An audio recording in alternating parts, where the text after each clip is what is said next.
she put all she had to live on. லூக்கா 21:4 படிக்கப்பட்ட நற்செய்தி மார்க்கிலிருந்து, ஆனால் அதே நற்செய்தி தான் லூக்காவிலிருந்தும் இந்த செய்தி நமக்கு கொடுக்கப்படுகிறது. தம் பிழைப்புக்காக வைத்திருந்த எல்லாவற்றையுமே போட்டுவிட்டார். ரேசில் அன்பார்ந்த சகோதர சகோதரி, அன்பார்ந்த பிள்ளைகளே, அன்பார்ந்த தொலைக்காட்சி நேய விசுவாசிகளே, இறைவனுக்கு கொடுப்பது காணிக்கை, நேர்ச்சி, தாராளம், தியாகம், இவைகளில் நம்முடைய மனது எப்படிப்பட்டது, எந்த வகையை சார்ந்தது? சொல்லொன்று செயல் வேறாகவா, அல்லது எதை சொல்லுகிறோமோ அதை செய்கின்ற அந்த பணியை செய்யக்கூடியவர்களாக இருக்கிறோமா? பொருள் படைத்தோர் பெரும் தொகை வழங்குவது பெரும் தியாகம் அன்று. நிறைய காசு இருக்குது, ஆகவே அந்த காசு கொடுப்பதில் அதில் ஒன்றும் பெரிய தியாகம் இல்லை. தன் பிழைப்புக்கானதை கொடுத்தாரே, அதைத்தான் இயேசு போற்றுகின்றார். அது அவருக்கு தேவை. ஆகவே கொடுப்பது எப்படி இருக்க வேண்டுமாம்? வலிக்கும் அளவுக்கு கொடுக்க வேண்டும். வலிக்கும் அளவுக்கு கொடுக்க வேண்டும். அதுதான் கொடுப்பது. நான் அதை கொடுக்குறேன்னா அது எனக்கு கஷ்டம், இருந்தாலும் கொடுப்பேன். இப்போ நம்முடைய மாத சந்தாவை எடுத்துங்களேன். நேற்று கூட சாயங்காலம் சொன்னேன், நிறைய அனுபவங்களை சொன்னேன். ஏனென்றால் இந்த டெமான்ஸ்ட்ரேஷன் சரியாக படவில்லை, ஆகவே அதை மாற்றி அனுபவங்களை பகிர்ந்து கொண்டேன். அப்படி பகிர்ந்தும் பொழுது இந்த மாத காணிக்கை செலுத்துவதை நம்மில் அலசி பாருங்கள். ஒரு சில பேர் என்ன செய்கிறோம், மாத சந்தா தானே, ஒரு மாதத்துக்கு 20 ரூபா தானே மினிமம், 12 240 ரூபா ஏக்தம் ஜனவரி மாதம் கட்டு, தொல்லை முடிஞ்சு போச்சு அப்படின்னு 240 ரூபா வருடம் பூரா கட்டுறமே, அதில் என்ன அர்த்தம் இருக்குது தெரியுமா? இந்த 240 ரூபா எனக்கு ஒரு பொருட்டே இல்லை. ஆகவே மாத துவக்கத்திலே கட்டிட்டேன்னா என் கடமை முடிஞ்சிருச்சு அப்படின்னு போகிறமே தவிர, அப்படின்னா அந்த 240 ரூபா நீ கட்டுறது உனக்கு ஒரு பொருட்டு அல்ல, ஒரு வலி அல்ல, ஒரு கஷ்டம் அல்ல. அப்போ மாதம் மாதம் கட்டலாமே. அப்படியா அப்படின்னு கொஞ்சம் நம்ம கண்ணை சொலிக்க வேண்டியதாக இருக்கும். அவ காணிக்கை என்பது எப்படி வலிக்கும் அளவுக்கு கொடுத்தல் வேண்டும். It is better to have God in our soul than gold in the safe. அகஸ்தினார் என்ன அருமையான ஒரு பிரசங்கியா இருப்பாருங்க, என்ன அருமையான கருத்துக்களை எல்லாம் எழுதியிருக்கிறார். தங்கத்தை காப்பகத்தில் வைப்பதை விட இறைவனை இதயத்தில் கொள்வதே மேலானது. ஆகவே நம்முடைய சொத்து பத்துக்களை இந்த பேங்க் லாக்கரில் அல்லது நம்முடைய இரும்பு பெட்டிகளிலே வைத்து பூட்டி வைத்திருக்கிறோமா? அவைகள் அல்ல, மாறாக ஆண்டவரை நம் இதயத்தில் வைத்திருப்பது தான் மிகச்சிறந்தது, தேவையானது, எதிர்பார்க்கக்கூடியது, ஆண்டவர் விரும்புவது. Let us be generous with God and He will be much more so with us. ஆண்டவரிடம் நாம் தாராளமாக இருப்போம், அவர் நம்மை விட தாராளமாக இருப்பார். அதுதான் இறைவனுடைய தன்மை, தனித்தன்மை. அமுக்கி குலுக்கி சரிந்து விழும் அளவுக்கு படி அளப்பவர் இறைவன். மல்லாக்கி ஆகமத்தில் நாம் மாத சந்தா கட்டுகிற அந்த ரசீதுக்கு பின்னாடி பாருங்க, ஒரு அருமையான வசனம் எழுதப்பட்டிருக்கும். 10 1 பங்கு என்னிடம் கொண்டு வந்து சேர், உன் பலகணிகளை திறந்து உனக்கு செல்வங்களை கொட்டுகிறேனா இல்லையா பார் என்று அதில் போட்டிருக்கும். பலகணிகளை திறந்து, வெண்டிலேட்டர் திறந்து கொட்டுறாராம் கடவுள். பார்த்தா நம்ம என்ன நினைக்கிறோம், என்ன கடவுள் கூட காதலை பூ சுற்றுவாரா அப்படின்னு நினைக்கலாமல்லவா? இல்லை, கண்டிப்பாக நடக்கும். நமக்கு தானே அது தெரியாது, எப்படி அந்த ஆசீர்வாதங்கள் வருகிறது தெரியாது. செய்து பாருங்கள், அனுபவித்து பாருங்கள். எனக்கு ஒரு அம்மா ஒரு இமெயில் அனுப்பியிருக்கிறாங்க. இந்த மறையுரைகள் எல்லாம் தினம் தினம் கேட்பவர்கள், இந்த யூடியூபிலிருந்து நேரடியாக பார்ப்பது, இல்லை என்றால் யூடியூபிலிருந்து பார்த்து இந்த பார்த்து கேட்டு கேட்டு அதை நீங்கள் சொல்வது அத்தனையும் உண்மை, 100% ட்ரூ. இதோ இறைவன் எனக்கு செய்த நன்மைகளை நான் எனக்கு தெரிந்த வரைக்கும், ஞாபகம் இருக்கிற வரைக்கும் ஒரு லிஸ்ட்டு போடுகிறேன். என்னென்ன மாதிரி காரியங்களை எல்லாம் இறைவன் செய்திருக்கிறார், அற்புதமான காரியங்கள். அவர் எழுதின முதல் நன்மை, என்னுடைய சொந்தக்கார பையனுக்கு மூளையில் ஆப்ரேஷன், அவனுக்கு காது கேட்காது, மூளையில் ஆப்ரேஷன். டாக்டர் கொஞ்சம் எச்சரிக்கையாக தான் சொன்னார், ஆப்ரேஷன் செய்கிறோம், கிடைச்சதுன்னா நல்லது, கிடைக்கலனா ஒன்றும் சொல்ல முடியாது.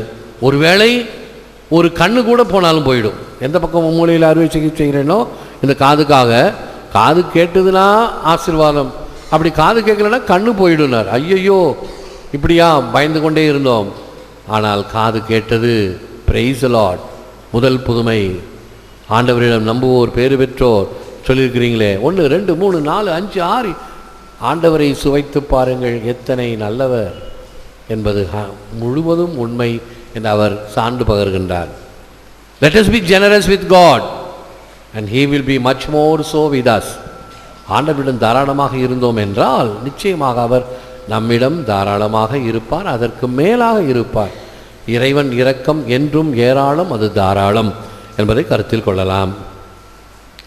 It is amazing how small a dollar bill looks in a bar on Saturday night and how big it looks in a church on Sunday.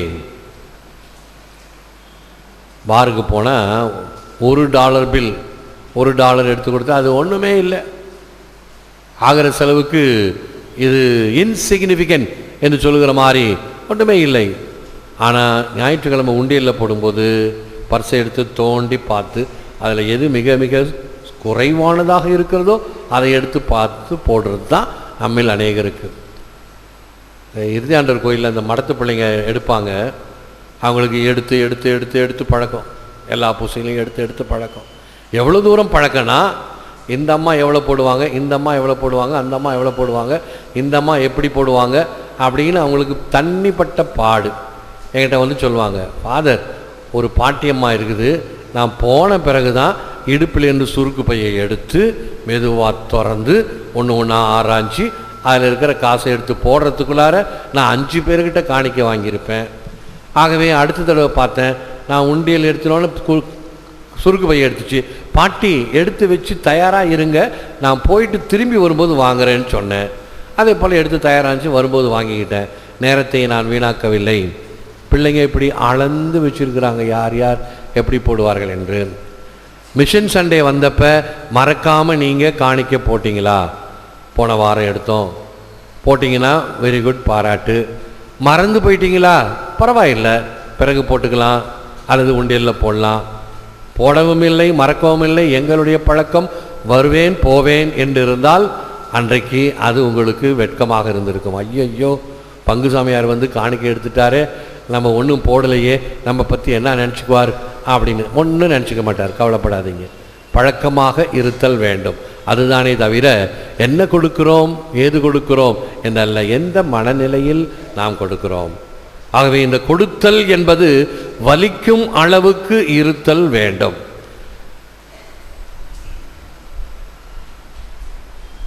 ஆக இன்றைய தினத்தில் இந்த 2 நற்செய்திகளிலும் இந்த 2 செப்பு காசுகளை போட்ட இந்த விதவையின் காணிக்கை மிக விமரிசையாக போற்றப்படுகிறது.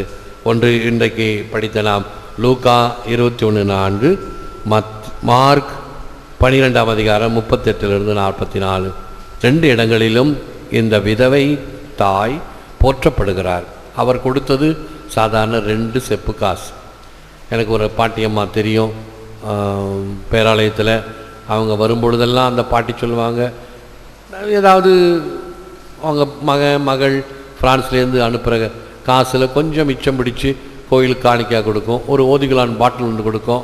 அது கொடுக்கும்போது என்ன தெரியுமா சொல்லிட்டு கொடுக்கும், சாமி 2 செப்பு காசு கொடுக்குற பாட்டி மாதிரி நான் சாதாரணமாக கொடுக்குறேன் சாமி, எடுத்துக்கோங்க.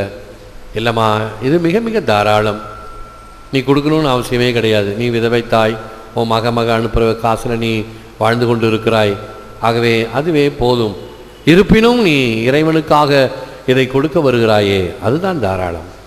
அதே போல் எனக்கு ஒரு நண்பர் தெரியும்.